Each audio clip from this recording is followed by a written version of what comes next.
So now that we've established the geospatial web in one context, smart cities, what it means for infrastructure to advance their architecture in the local sense of, let's say, modeling a city around cybernetics and controlled information feedback.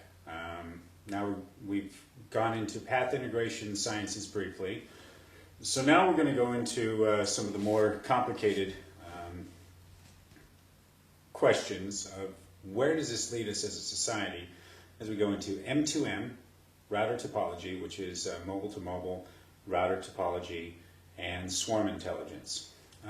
For those of you who aren't familiar with swarm intelligence, much of the robotic technology that we've looked at in the future, from advanced analysis of competing robots, cellular automata, autonomous building robots, swarm intelligence is a concept that, as we get more competing devices, competing for resources, evolutionary acquisition, resource-based consumption, looking at the behavior of a beehive, or looking at the behavior in the context of a swarm, what does it mean to have a swarm? So we're going to look at a few really complicated router topologies for some comment, ELINT, SIGINT, and we're going to, within this smart city infrastructure, isolate a different security layer system for a group of users by M2M. And then we're going to allocate an input-output board, essentially. And from an input-output board, we're going to talk about mobile-to-mobile from some really cool concepts in competing industries. And we're going to go into some interesting market theories. One is a market derivative selling the BISAX 100 service of the path integration of a Hollywood star. And we're going to do some timeshare of cameras, timeshare of audio services, so visual and audio services of some very interesting people.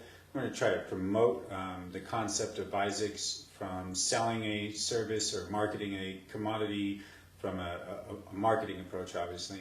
And then we're going to look at what is the concept of M2M sharing and router relays between input-output, and we're going to work from our path integration sciences.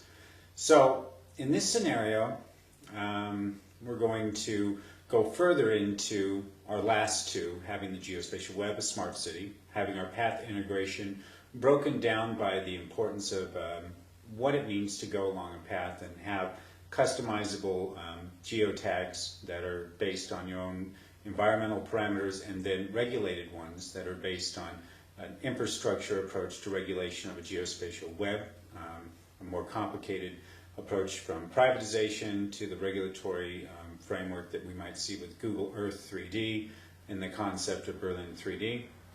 So now, as we go into swarm intelligence, we're going to take a model of a swarm, a group of, this is for the mass int side, since we're doing 4 different signals intelligence approaches: ELINT, SIGINT, comment, and the mass int. So the mass int, massive or mass surveillance, we have to approach a problem and say all of these have a minimum output, a minimum regulatory compliance.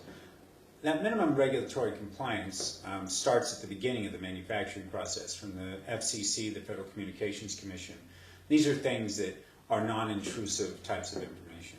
Non-intrusive types of information, location data in one context, where people allow the third-party reciprocal agreements such as Facebook to have access to your spatial data, and then that access goes to this consumer interest group which shares data, so on and so forth.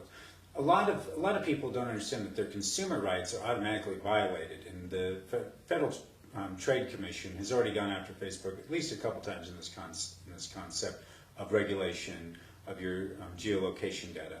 From Google Earth and the policy rights provisions that you enable, you're enabling people to watch you. So keep that in mind, that this isn't so much so, well, why would I be concerned about that? Why do I want to give up my rights? or you've already given them up by using the device. Well, if you don't use the device and it's not a necessitation, well then you shouldn't use it. Then use sticks and stones. In order to adapt to the modern curve of technology integrated in a day-to-day part of your life, there are advantages and disadvantages, pros and cons. Being on top of the pros and having your rights known in a competitive environment is the only way to keep your rights. This is something that is part of the learning curve towards technology in day-to-day life. In a technocracy, as we go a little bit further into this M2M router relay, we'll see that this is a very interesting way to look at mass intelligence.